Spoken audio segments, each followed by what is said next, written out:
दोस्तों ये बताते हुए भी ना अफसोस हो रहा है कि बाबर शायद चैंपियंस ट्रॉफी के बाद टीम से ड्रॉप हो जाए। अब वो सिर्फ ओडीआई नहीं होगा, ना ही वो टेस्ट होगा, वो T20 भी होगा। क्योंकि टेस्ट के अंदर बाबर ने परफॉर्म नहीं किया अकॉर्डिंग टू दिस मैनेजमेंट, ठीक है। और according to this management ODI के अंदर भी अब ये परफॉर्म नहीं कर रहा, और जो मैनेजमेंट चला रहा है वो तो कभी उसको T20 का प्लेयर ही नहीं ना मानता था।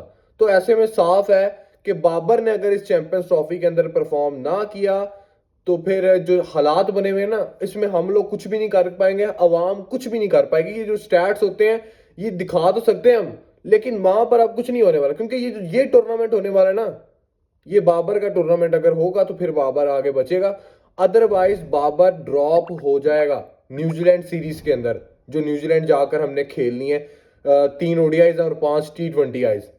तो यहां पर आप लोग देखो कि ये चैंपियंस ट्रॉफी, ये टूर्नामेंट जिस मर्जी के लिए इंपॉर्टेंट हो, लेकिन जितना इंपॉर्टेंट इस वक्त out of form Babar Azam के लिए ना, ये शायद ही किसी के लिए हो।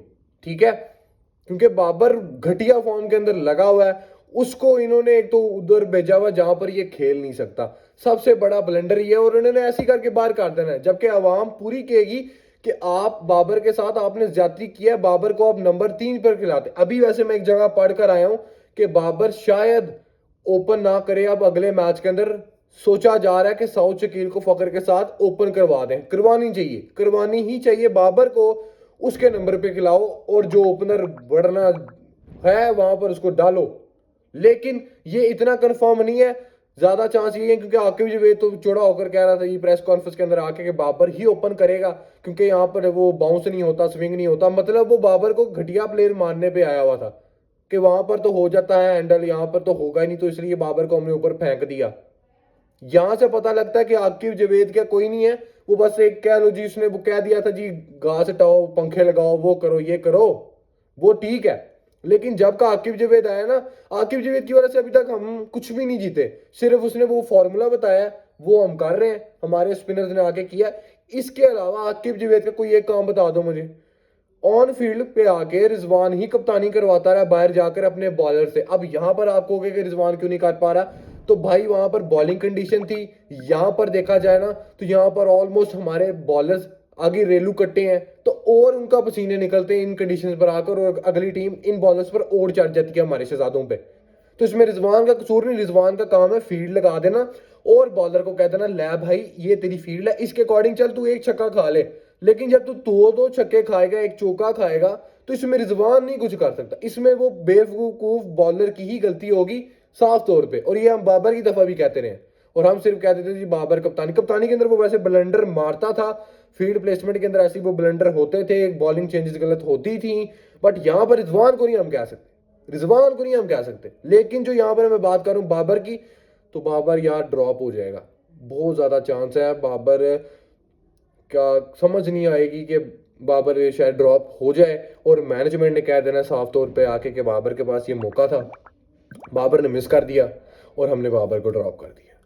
यही होना, फिर बाबर खेलेगा डोमेस्टिक, तो फिर इसके बाद ये ना हो। लेकिन मुझे नहीं लगता यार कि इस तरह बाबर के साथ होना चाहिए, क्योंकि जो बाकी क्रिकेटर्स रहे हैं ना, बाकी क्रिकेटर्स, अब मैं मिसाल ले लेता हूं, चलो जी अहमद शहजाद की ले लेते हैं। वैसे तो कंपैरिजन करने की बनती नहीं है, कोई इस तरह की बात है अहमद शहजाद और बाबर की। तो देखा जाए ना तो बस वो बाहर हुआ है, उसके बाद वो डोमेस्टिक भी खेलता रहा। लेकिन बाबर का हिसाब कुछ और अलग है, बाबर एक अलग बैट्समैन है। बाबर दूर दूर तक अभी पाकिस्तान का तो वैसे बेस्ट बैट्समैन है।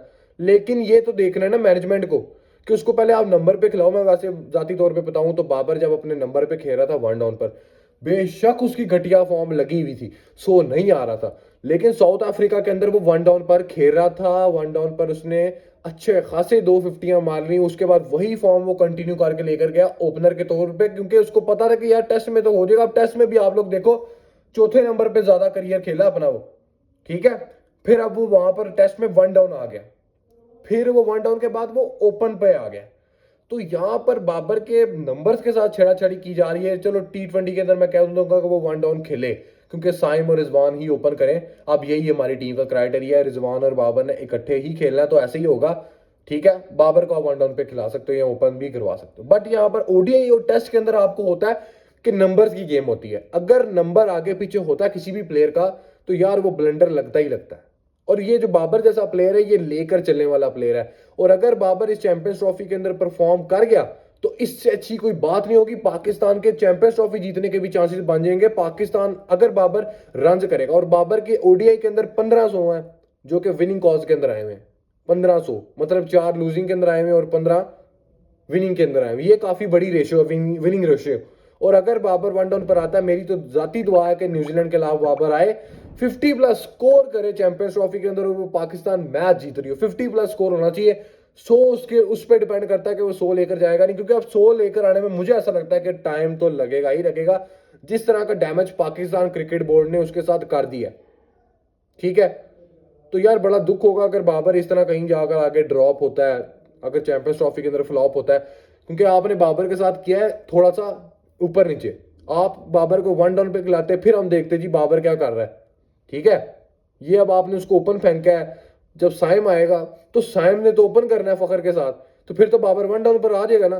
तो अक्ल के अंदों को पता नहीं कौन सी चीज सूझी हुई है कि यार बाबर ओपन करेगा तो बड़ा काम हो जाएगा, बाबर वन डाउन पर खेलेगा तो काम होगा। ओपन करेगा, बेशक वो 100 मार दे कोई फर्क नहीं पड़ता, कोई 50 भी मार दे कोई फर्क नहीं पड़ता, जब तक वो नीचे नहीं आकर खेलेगा। इस पर दोस्तों आप लोग अपनी कमेंट्स के अंदर लाजमी दे सकते हो। वीडियो को लाइक करना, चैनल को सब्सक्राइब कर देना। इस वीडियो में इतना ही। अल्लाह हाफिज।